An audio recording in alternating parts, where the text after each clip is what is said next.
Mallikas on rohkea.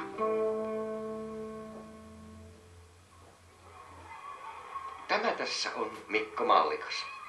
Hän ei tappele, hän inhoaa kaikkea rähinää ja lyöntejä ja tappelua.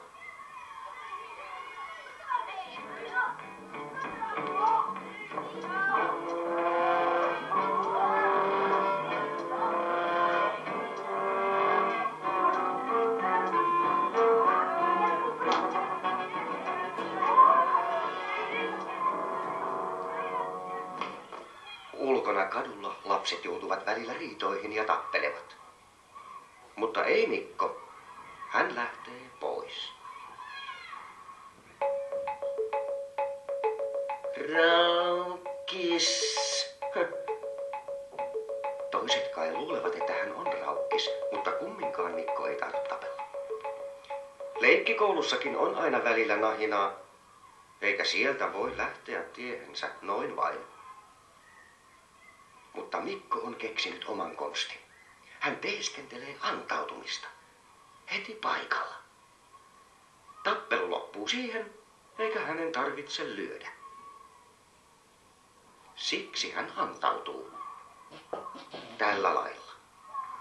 Mikolla on niin heikot voimat, ei hän jaksa. Toiset lapset mollaavat.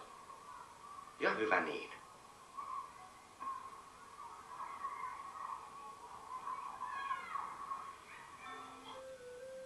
Mutta Mikko on vahva, ihan yhtä vahva kuin muutkin.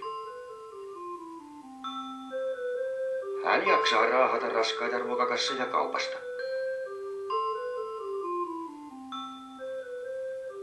Hän jaksaa kuljettaa painavaa tarjotinta, kun pöytää siivotaan. Ja vielä kädellä.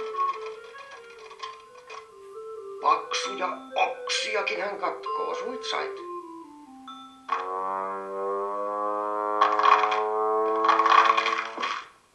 Niin että heikko hän ei ole. Mutta kun hän ei tykkää tappelemisesta. Isä sanoo, no kuule, ihmisen pitää pystyä sentään puolustautumaan. No katsos nyt. Hyvä ote, näin. Ja sitten täräytetään noin. Päin. Päin. Kuule, minä näytän pari hyvää otetta. No, harjoitellaanpas nyt vähän. Mikkoa ei ollenkaan huvita. Mutta ehkä isä pettyy, jos...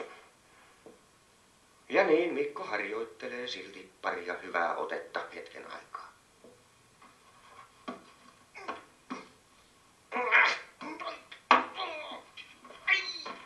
No niin, kumpi voittaa?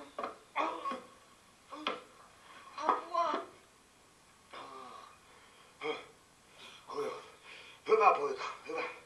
No, nyt sinä voitit minut. Mutta Mikko tietää, että isä hävisi vain leikisti. Eikä häntä enää huvita. Isoäiti, niin. Isoäidistä on hyvä, ettei Mikko tappele. Hän luulee, että hänen pikkumikkonsa on erityisen kiltti poika. Mutta ei Mikko ole sen kiltimpi kuin muutkaan lapset. Hän ei vain halua tapella. Se on vain hyvä, kuulepas, isoäiti sanoo. Ajattele nyt, millaisiksi vaatteetkin menevät. Mutta Mikko tietää, että menevät ne vaatteet muutenkin. Mutta sinähän et tappele, isoäiti sanoo vielä kerran. Ja uskoo varmasti, että Mikko on aivan erikoisen kiltti lapsi. Mutta hän ei ole muita kiltimpi. Hän ei vain halua tapella. Muut aikuiset sanovat, hyi, ei saa tapella lapset. Täytyy olla sovinnossa. Ei väkivaltaa saa käyttää. Hyi, se on tuhmaa. Mutta sitten aikuiset katsovat illalla jännäreitä televisiosta. Ja silloin ne vasta oikein innostuvat, kun tulee tiukka tappelu ja bang bang paukuttelu.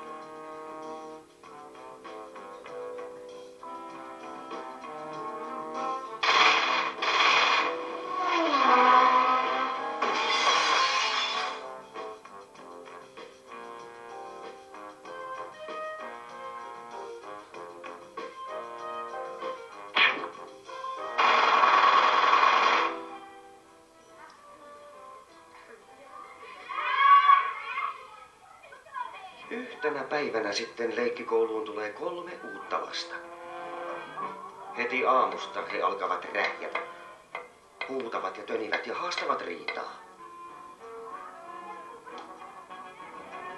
Opettajat ja lapset, kaikki väsyvät ja alkavat harmistua. Ja ne uudet vain jaksavat rähistä koko sen ensimmäisen päivän ja vielä toisenkin päivän. 3. päivänä he tahtovat taas pienet tappelut ja nyt on Mikon vuoro. Heti kaikki lapset huutavat, että hei, ei kannata. Ei Mikon kanssa kannata, kun ei siitä tule mitään. Ei Mikko tappele. Ihan totta. Ei se takuulla tappele. Mutta ne 3 eivät jätä häntä rauhaan. Luulevat kai, että siinä on jotain takana, jokin juoni. Sano se niille, Mikko, sano se itse. Ja niin Mikon on pakko sanoa niin kuin asiat ovat. Ja koko leikkikoulu sai kuulla. Ei tule tappelua. Minä en tappele, minä en uskalla. Minä en ollenkaan haluaisi tapella. Tulee ihan hiljaista. Mutta Mikko jatkaa majan kyhäämistä ja riitapukarit sen kun tuijottavat. Majasta tulee aika hyvä. Itse asiassa uudetkin lapset tahtoisivat olla mukana rakentamassa sitä. No, jos ette ala tappelemaan, Mikko sanoo. Eivätkä he ala.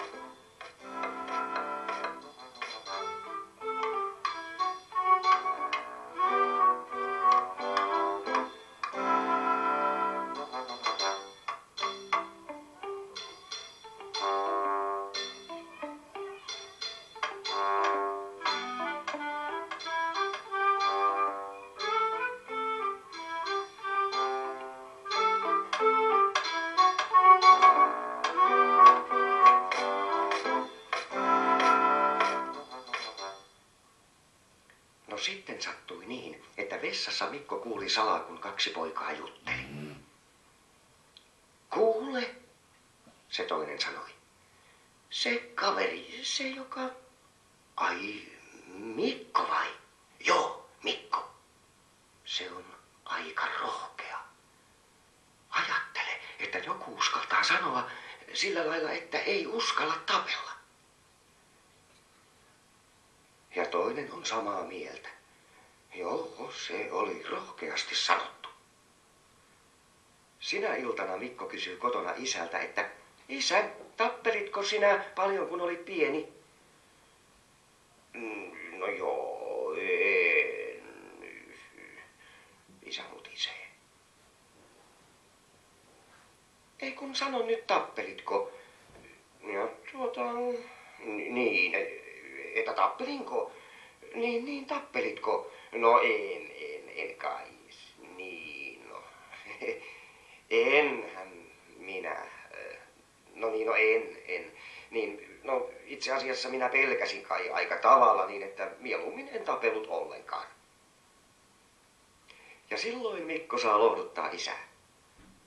No nyt sinä olit rohkea, kun uskalsit kertoa sen.